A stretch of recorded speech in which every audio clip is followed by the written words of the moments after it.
Namibia has a great variety of accommodation.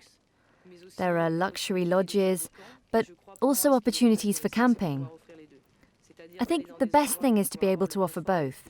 So you get some places where you have the comfort and exclusivity of a lodge, but you also have a slightly riskier experience, which is more rustic and closer to nature. The principle of trekking is to spend as much time as possible on foot. So people who come and trek with us are dropped off in a completely wild place, and they follow their guide. So we walk between 4 and 6 hours a day, and we do 10 to 25 kilometers depending on the stages. We don't follow trails, so these are places we found ourselves. On the other hand, the logistics give us a bit more comfort. That's handled by a vehicle. We don't go near a vehicle for 3, 5 or 8 nights according to the length of the trek, but it does give us a certain level of comfort when we arrive at the camp.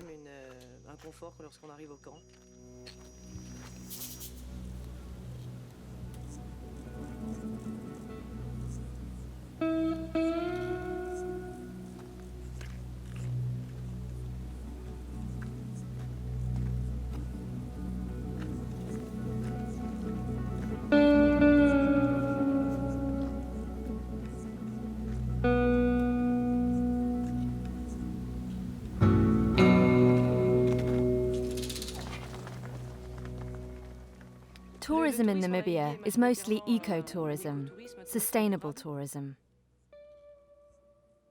To preserve tourism in Namibia, it's essential to do it this way, to have a fairly exclusive tourism in order to avoid damaging the environment.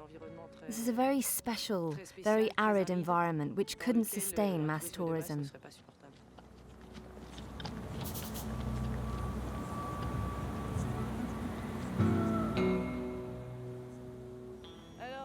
Here we're on the riverbed.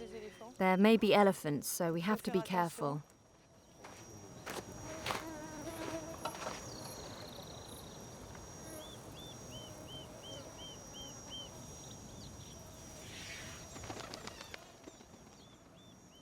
Do you see the elephants over there?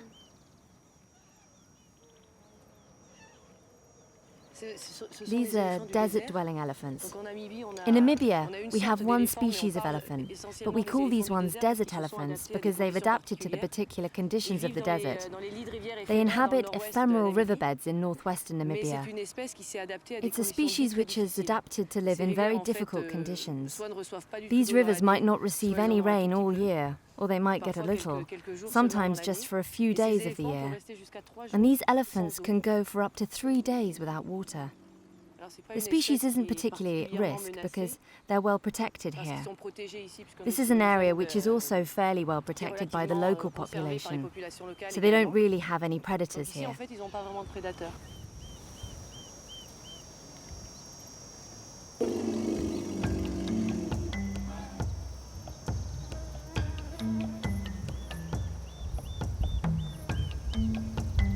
The Namibian elephant is no longer on the list of endangered species. But another symbolic animal of these arid areas, the black rhinoceros, nearly disappeared forever.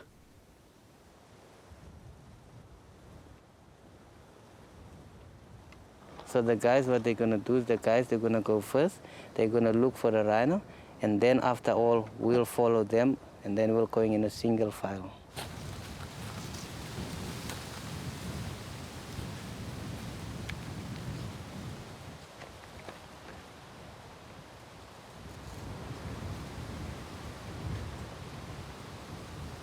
Intensively poached in the late 1970s, the huge animals were found riddled with bullets, their horn sawn off.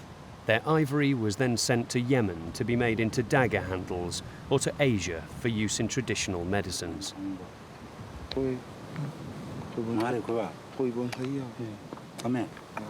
The late Blythe Lutit, an American, along with the administration of Damaraland, founded the Namibian organisation SRT, Save the Rhino Trust.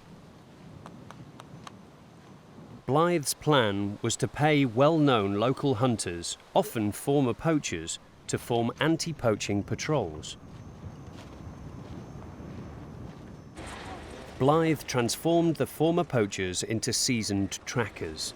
the hunter's instinct now serves a good cause. Save the Rhino Trust invites tourists to follow the patrol and to go and see the black rhinos.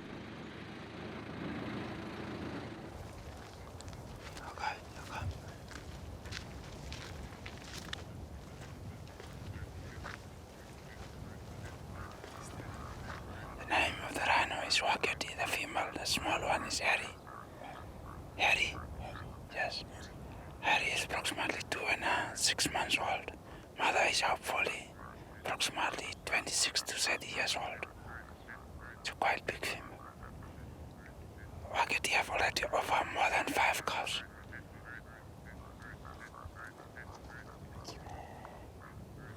The former poachers have exchanged their guns for notebooks. Save the Rhino Trust carries out scientific studies on the behaviours and habitat of the black rhinoceros and is creating a database with regular monitoring of individuals. The black rhino population today is estimated at 160 individuals in the whole of Namibia.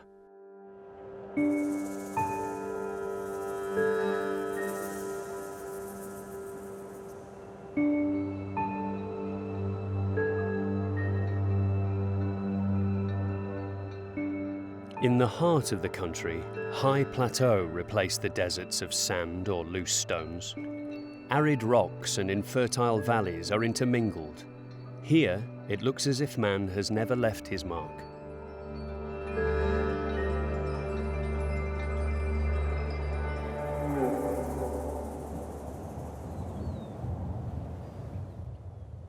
The northeast of Namibia is nothing like the rest of the country. Here, rain is less rare and the vegetation more lush. At the beginning of the century, the first colonists came to this region to start cattle farming. They got rid of the wild fauna in order to keep the grass for their cattle.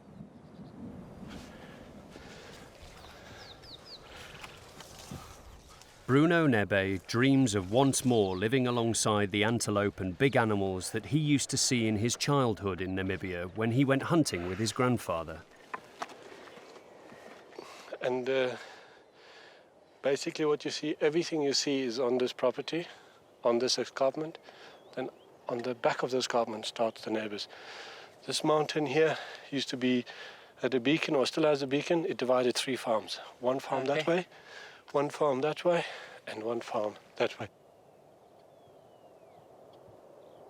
Whether because of the economic crisis or bad management, the farms fell into disuse. Bruno bought 12,000 hectares, the minimum to make his project of creating an animal reserve viable.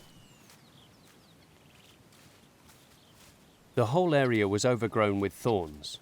He had to return the landscape to its original state by recreating areas of cover and plain for the animals. A Herculean task over a long period. This is the area where we cleared with a bulldozer. We initially put in the bulldozer, took all the bush out except for the bigger trees, we left those. And then once the bush started growing back, we used fire twice, and since then it's been fairly open.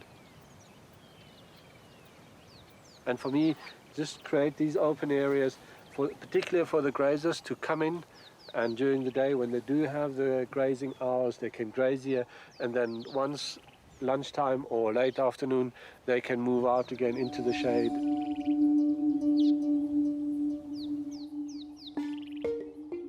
After reconstructing different biotopes, Bruno started to reintroduce animal species.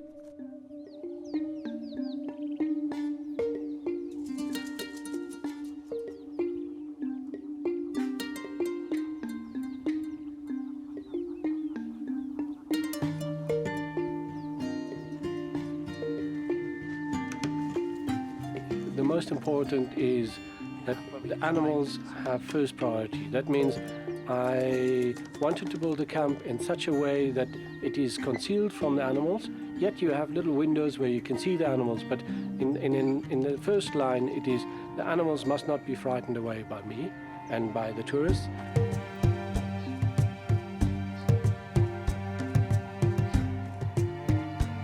So I've decided to do tourism, very small scale.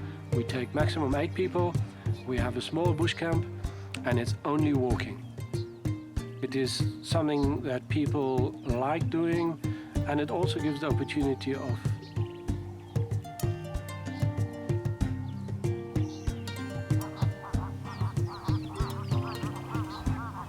basically trying to bring people closer to nature.